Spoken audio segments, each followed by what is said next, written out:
Assalamualaikum warahmatullahi wabarakatuh. Salam sejahtera untuk kita semua. Bagi yang menonton video ini dimanapun berada, mungkin pernah mendengar atau tahu dengan yang namanya primbon atau larap. Kalau pernah mendengar atau tahu dengan yang namanya primbon larap ini, apakah penonton tahu apa arti dan maksud atau tujuan dari primbon atau larap ini? Arti dan maksud atau tujuan dari primbon atau larap ini adalah memberitahu permasalahan yang ada di dalam rumah tangga pasangan suami istri. Salah satu di antaranya saya akan memberitahu bagaimana cara menghadapi atau mengatasi permasalahan yang ada di dalam rumah tangga pasangan suami istri. Kalau nama awal suaminya N dan kalau nama awal istrinya E, dan saya juga akan memberitahu bagaimana karakter atau sifat anak pasangan suami istri kalau nama awal suaminya N dan kalau nama awal istrinya E ini. Dan bagaimana juga cara mendidik anak pasangan suami istri ini dan cara menghindari pertengkaran antara pasangan suami istri ini dan usaha pasangan suami istri ini. Nah, tonton video ini sampai selesai. Sebelum saya melanjutkan video ini, saya informasikan bagi yang menonton video ini mungkin ada yang ingin berusaha dan ingin usahanya berkembang maju dan sukses, silakan hubung saya. Soalnya akan saya bantu untuk membuatkan nama usahanya atau nama toko dan kiosnya yang cocok dengan nama pasangan suami istrinya. Insya Allah usahanya pasti berkembang maju dan sukses. Nomor WA saya ada di profil. Baik, saya lanjutkan memberitahu karakter atau sifat anak pasangan suami istri ini dan cara mendidik anak pasangan suami istri ini dan cara menghindari pertengkaran antara pasangan suami istri ini dan usaha pasangan suami istri ini di fase yang keempat.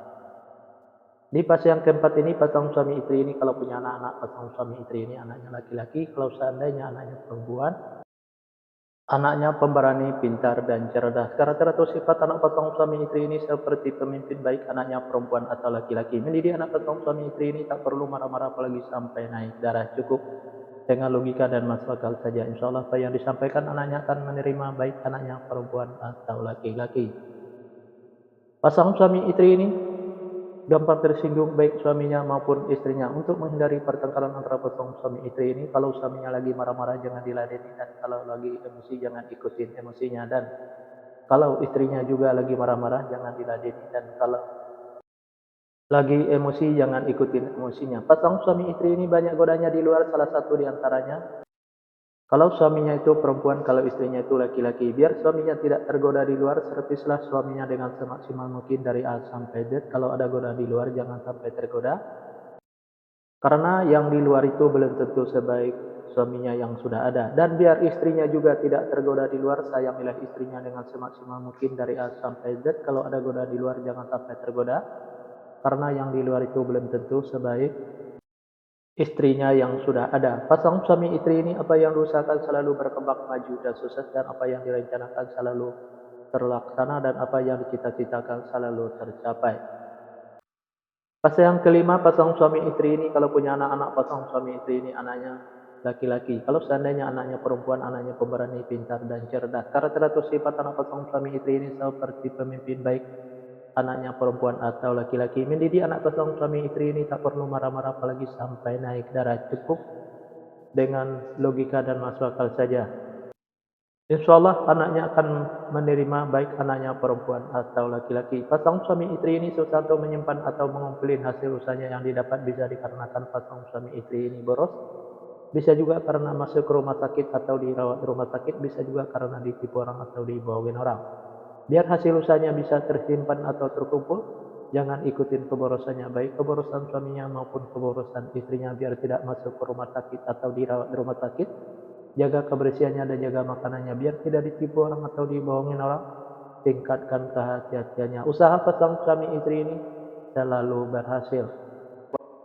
Fase yang keenam, pasangan suami istri ini kalau punya anak-anak, pasangan suami istri ini anaknya perempuan. Kalau seandainya anaknya laki-laki, anaknya gampang tersinggung, sensitif, dan manja. Karakter atau sifat anak pasangan suami istri ini penyantun dan penyayang baik anaknya laki-laki atau perempuan.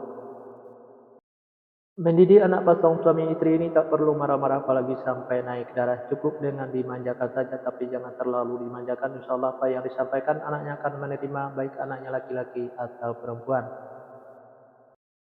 Pasang suami istri ini saya sekata saling menuruti, saling ikutin, saling setia, saling percaya. Usaha pasang suami istri ini biasa-biasa saja, tidak ada kelonjakan. Di episode yang kedua ini atau episode yang terakhir ini, yang menonton video ini mungkin ada yang ingin tahu karakter atau sifat anak pasang suami istri dan cara mendidik anak pasang suami istri dan cara menghindari pertengkaran antara pasang suami istri dan usaha pasang suami istri. Kalau nama awal suaminya E dan kalau nama awal istrinya N. Nah, silahkan tonton video selanjutnya. Yang menonton video ini juga mungkin ada yang ingin tahu karakter atau sifat anak pasang suami istrinya dan cara mendidik anak pasang suami istrinya dan cara menghindari pertengkaran antara pasang suami istrinya dan usaha pasang suami istrinya.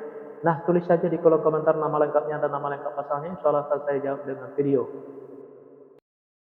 Nah, hanya itu yang bisa saya sampaikan. Mohon maaf kalau ada kata-kata yang salah. Yang salah itu pasti dari saya, yang benar dari Allah. Pertama, saya mulai dengan Assalamualaikum. Sekarang saya sudahi wabillahi taufiq wal hidayah. Assalamualaikum warahmatullahi wabarakatuh.